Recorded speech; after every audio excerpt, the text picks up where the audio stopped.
Iya, nah tapi apakah ada ruang untuk seperti bermusyawarah, menyampaikan aspirasi, pandangan-pandangan Wanda terkait dengan kenapa mendukung Jokowi JK pada mestinya kan kemarin? Justru itu mestinya kan idealnya. Ada mediasi. Saya dipanggil dulu untuk didengar, idealnya seperti itu, tapi ya sudahlah. Oke. Kalau di PAN ada tidak orang-orang seperti itu, penyeimbang, misalnya kalau ketua Dewan Pembina, mungkin di PAN tidak ada ketua Dewan Pembina kali, misalnya kalau ada pemimpin tertinggi di partai berbeda pandangan dengan kadernya, lalu ada penyeimbangnya, oke lah, kita mungkin bisa musyawarah. Sebetulnya itu yang saya agak sedih juga. Sekarang ini dinamika PAN sudah sangat jauh berubah, tidak ada lagi,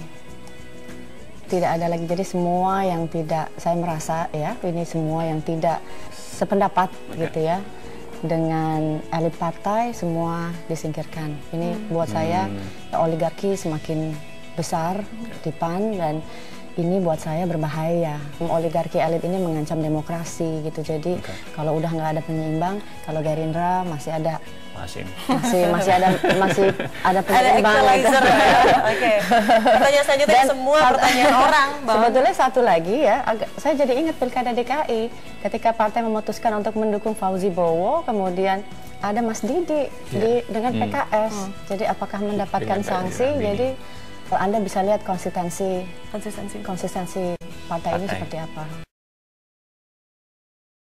Apa yang akan dilakukan berikutnya oleh seorang Wanda Hamidah? Apakah memang sudah ada partai politik lain yang ingin meminang, ataupun ya sudah independen saja begitu untuk mengaspirasikan idealisme-idealisme dari seorang Wanda Hamidah, tidak perlu bergabung dengan partai?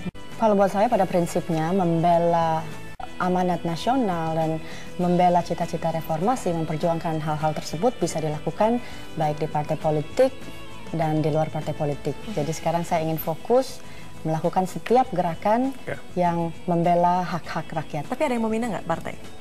Iya.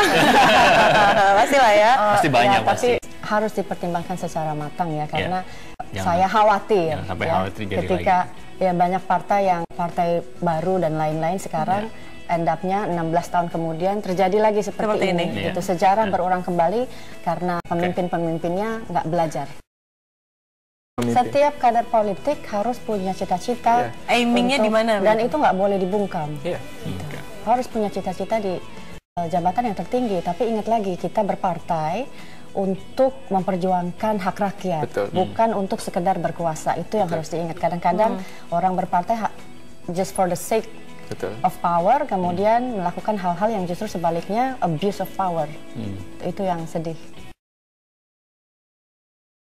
Gila, luar biasa ya. Singkat Wanda, pesan terakhir untuk PAN.